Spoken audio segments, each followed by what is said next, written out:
नमस्कार, मैं Rajesh Lakhera, assistant professor chemistry.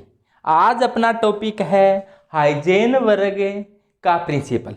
तो हाइजेन वर्ग ने सूक्ष्म कणों यानी कि स्मॉल पार्टिकल है, स्मॉल पार्टिकल के लिए एक नियम दिया था कि स्मॉल पार्टिकल है जैसे कोई इलेक्ट्रॉन है तो इलेक्ट्रॉन की पोजीशन और इलेक्ट्रॉन का मोमेंटम यानी कि पोजीशन और मोमेंटम एक साथ पूर्ण यथार्थता के साथ ज्ञात नहीं कर सकते। यदि अपने पोजीशन पूर्ण यथार्थता के साथ ज्ञात करेंगे तो अपने मोमेंटम है उसके अंदर त्रुटि आ जाएगी। यदि अपने मोमेंटम को पूर्ण यथार्थता के साथ ज्ञात करेंगे तो पोजीशन में त्रुटि आ जाएगी, यानी कि संवेग और स्थिति दोनों की गणना एक साथ पूर्ण यथार्थता के साथ नहीं की जा सकती।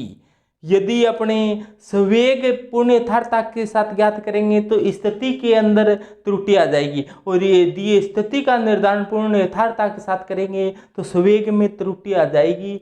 दोनों त्रुटियों का जो गुणनफल है वो h/4 पाई यानी कि डेल्टा एक्स क्या है, डेल्टा एक्स है पोजीशन निर्धारण में त्रुटि क्या है, और डेल्टा पी क्या है, संवेग निर्धारण में त्रुटि। अब ये पोजीशन निर्धारण में त्रुटि है, ये संवेग मोमेंटम निर्धारण में त्रुटि है, तो ये एक सदिश राशि होती है, इसलिए एक्स अक्ष पर लेंगे तो अपने क्या लगा दें, पी एक्स लगा दें। जैसे ये पोजीशन है ये अपने एक्स अक्ष में ज्ञात कर रही हैं तो क्या लगा देंगे, इसके पैर में पी एक्स लगा देंगे। तो इनका गुणा h/4 पाई से सदैव बड़ा होता है। अब देखो जो मोमेंटम होता है वो द्रव्यमान और वेग का गुणा होता है। अब मास निर्धारण में कोई त्रुटि नहीं होती, द्रव्यमान निर्धारण में त्रुटि नहीं होती, तो किसके निर्धारण में त्रुटि होगी, वेग निर्धारण में त्रुटि होगी, वेलोसिटी निर्धारण में त्रुटि होगी। तो इसका गुणा भी किसके बराबर आएगा, greater than and equal h/4 पाई के।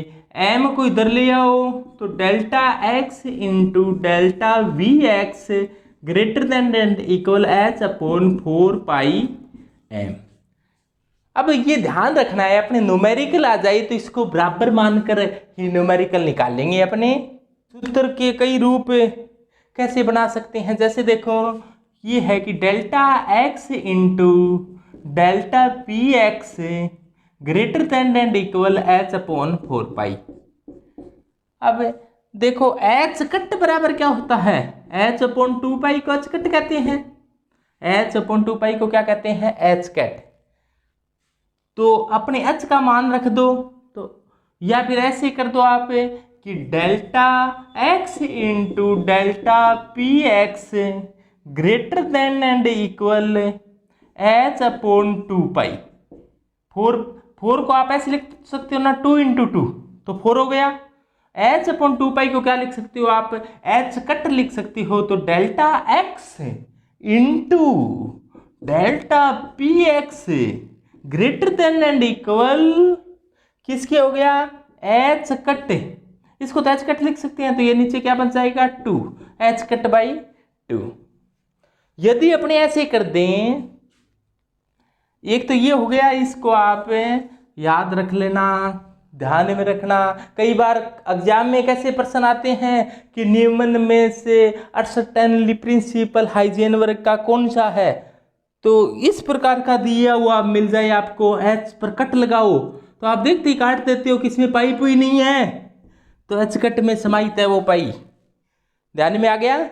अब देखो यदि ये v की फॉर्म में तो p को क्या लिख सकते हैं अपने, m डेल्टा v, तो m को इधर लिया हो तो क्या आ जाएगा, डेल्टा v, तो यहाँ पर m आ जाएगा, तो यहाँ पर m बन जाएगा।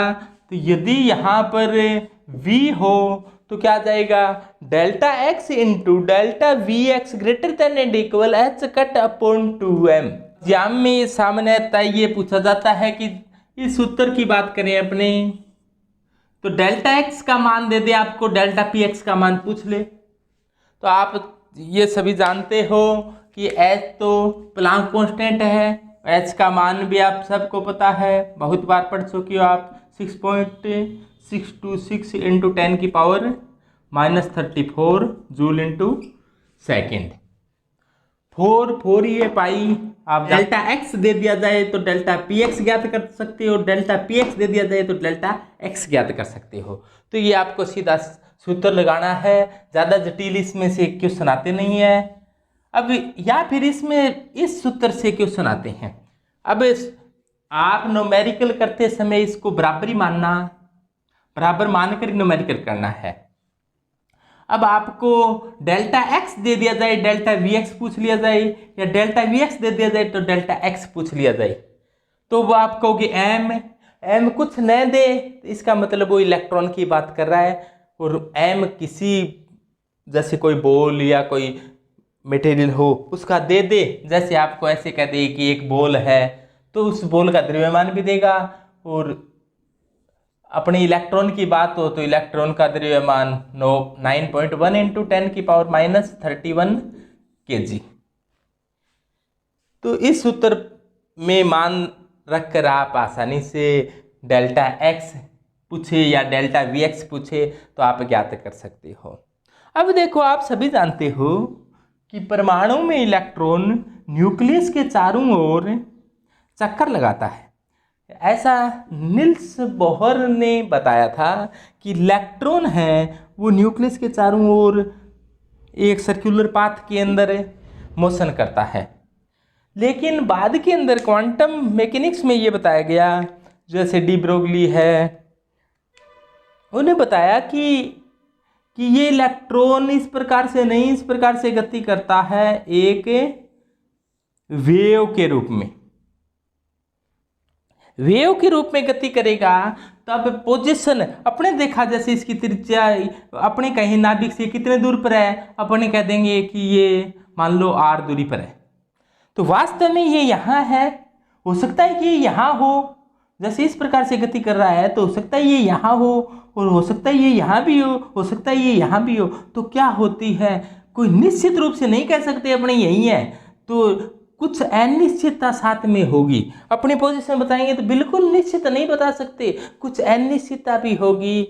अपने कहते हैं ना कि जैसे कोई चीज़ है वो प्लस माइनस इतनी है, तो ये प्लस माइनस या तो ज़्यादा हो सकती है या कम हो सकती है, यही तो अनिश्चितता है। इसी प्रकार मोमेंटम में अनिश्चितता को अपने क्या कह दिया, डेल्टा p, और पोजीशन में जो अनिश्चितता है उसको डेल्टा x कह दिया। पोजीशन इस प्रकार से यहाँ से है या यहाँ से है, और मोमेंटम क्या होता है m v, लेकिन इसमें अनिश्चितता को डेल्टा v कह दिया। x अक्ष में है तो इसको v के पैर में x लगा दिया। हो सकता है कि आपको y अक्ष में दे दे तो भी आपको घबराना नहीं है, v के पैर में y लगा दोगे। कि आपको पोजीशन में अनिश्चितता है वो ज्ञात करनी है, और आपको वेलोसिटी में अनिश्चितता है वो दे रखी है, तो बस कुछ नहीं, सूत्र लगाना है आपको। फॉर्मूला आपकी याद है कि ये रहा कि delta x into delta P x बराबर h upon delta x into delta P x बराबर किसके है, h अपॉन 4 पाई के। न्यूमेरिकल में बराबर मानना है, वैसे ग्रेटर देन एंड इक्वल होता है। अब देखो p को क्या लिख सकते हैं, p को अपने लिख सकते हैं delta x into delta p, तो अब एम वी होता है p, तो m डेल्टा v लिख दिया मैंने बराबर h अपॉन 4 पाई। m को इधर ले आओ तो ये m कहाँ जाएगा, नीचे। अब ये मान रख दो। अपने को पूछा किस में है, कैलकुलेट, किस में कैलकुलेट करना है, पोजीशन में, तो पोजीशन वाली इधर रखो और वेलोसिटी वाली टर्म को इधर ले आओ तो क्या जाएगा, इधर आएगा तो ये नीचे आ जाएगा डेल्टा वी एक्स। h का मान जानते हो, h प्लांक कांस्टेंट है जिसका मान क्या होता है 6.626 इंटू 10 की power -34 joule into second, upon 4 का मान 4 ही होता है, पाई का मान 22/7। एम क्या है? Mass of electron. Mass of electron क्या होता है? 9.1 × 10⁻31 किलोग्राम में। ध्यान दें कि सभी मात्रक एक ही यूनिट में होने चाहिए, एक ही पद्धति में होने चाहिए। और सामान्यतः अपने ध्यान रखा करो SI पद्धति में रखा करो मान, ताकि कोई गलती होने की संभावना न रहे। एम हो गया। Vx का मान दे रखा है, डेल्टा Vx का मान 5.7 × 10⁵ मीटर प्रति सेकंड। तो ये सभी SI पद्धति में मान रख दिए। अब इसकी आपको कैलकुलेशन कर लेनी है, तो ये क्या आ जाएगी? अनिश्चित आ जाएगी। तो मैं Rajesh Lakhera, assistant professor chemistry. तो कृपया मेरी वीडियो को लाइक शेयर ज़रूर करें और चैनल को सब्सक्राइब करें। थैंक्स।